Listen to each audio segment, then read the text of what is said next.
Hi guys, my name is Lilly and today I want to show you the survival kit for your house. This kit contains 10 essential items which are of utmost importance, and then I have 3 more additional items which I would get if I had a little bit more money at hand. So this survival kit is what I consider the essential survival kit for your home. Okay, the first survival item that I want to show you is candles. I think that tea lights like these ones here are pretty awesome. They are pretty cheap. And for example, when the lights go out, you can use tea lights to have a little bit of light inside of your house when it's getting dark in the night, for example. Also, you can use them to heat your house. For example, when there is no electricity, a lot of heating systems won't work anymore. And you can build a very easy candle oven with just a flowering pot like this one here. You just turn the pot upside down and you light a candle underneath, and then the pot will get very warm and heats up your flat or house. So that's a pretty cool thing to know. Now the second survival item that I want to show you is pretty obvious. You need something to light up your candles, and it doesn't matter if you prefer matches or lighters. They're both pretty good. Fortunately, a lot of people still have a lighter or matches at home, so that's a good thing. What a lot of people forget is that when there is a huge power outage, there is no possibility of cooking because most of the ovens, they work with electricity. So the survival item number 3 that I suggest getting is a small alcohol burner like this one here. With this you can cook up your rice or your other food that you have, and you will also need some kind of very high percentage alcohol which runs with the alcohol burner. The next survival item is not an item, it's just food. Food is of utmost importance. A lot of people don't keep a lot of food at their homes anymore because they're used to go to the shop every day. But the German government has released a statement lately, and they told their citizens to keep food for at least 3 weeks at home. 3 weeks is a very long time if you have a big family, and I would suggest getting cans with soup or beans, and I would get rice and a lot of grains. And you can also go for travel lunch. This is just freeze-dried hiking food. You can also buy some MREs, which are ready to eat. These are not too bad actually, and you don't need hot water for them. Another item that I would get is a water filter.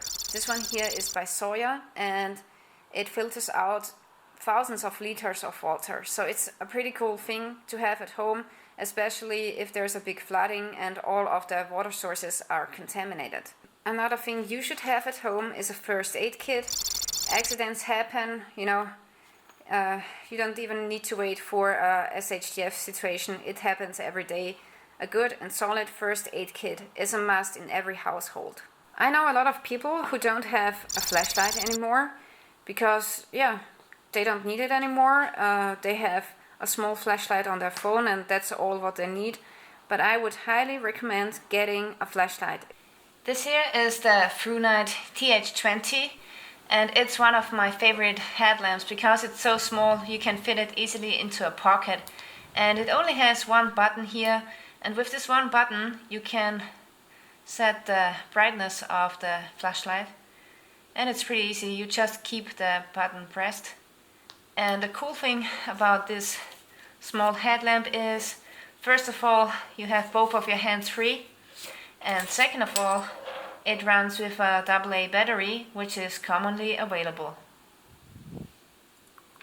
Also, you need to think about a way to power up your batteries, and one thing to do that is a power bank. You can power up your mobile phone, you can power up other devices in your household. This one runs with USB, and this one here has 12,500 milliamps, which can get you through a couple of days. But what if the power bank runs out? There's another option which I would suggest getting, which is a solar panel. And with this one here, if you have a lot of sun, for example, if it's not winter time, you can get by for a very long time. You can power up your phone, you can power up your radio, your batteries, everything that you need in an everyday situation. The 10th item of the survival kit that you should have at home is a hand crank radio. Now, if there's a huge power shortage, if there's a blackout, and you don't have the opportunity anymore to gather information, what's going on, a radio is a good thing to have. This here is powered by a hand crank or by a battery, which I have added, and it's working pretty good. Okay, we have covered the 10 most important survival items, and I would really recommend getting these for your home. There are 3 more items that I want to show you, which are not mandatory, but yeah, maybe some people want to go for them. The first item that I want to show you is a full-on gas mask. There are some occasions when you might need them.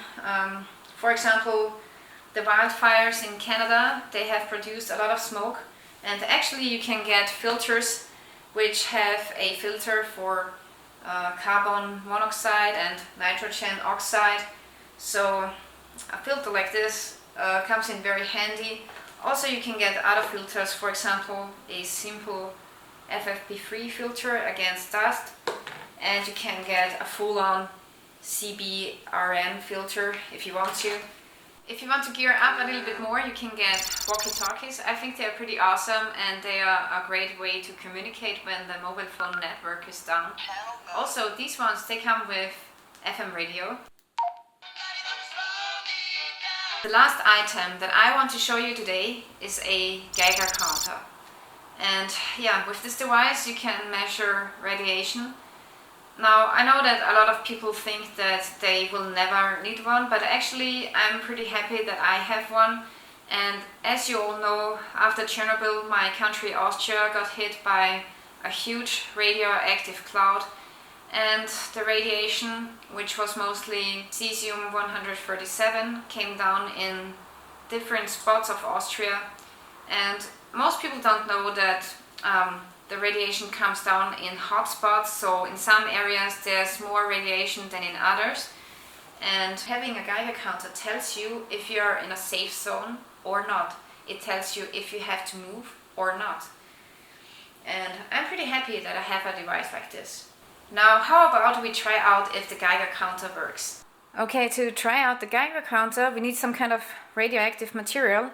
And right here I have a radioactive watch. In the 1960s they have painted watches with radioactive radium to make them luminescent, as you can see. And yeah, this is quite radioactive. Now let's measure and see what the Geiger counter tells us. This here 0.2 microsieverts is the normal background radiation.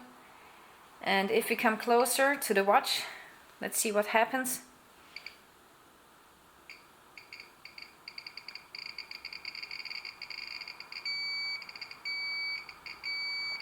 So now we have 8, 11 microsieverts, 12 and rising.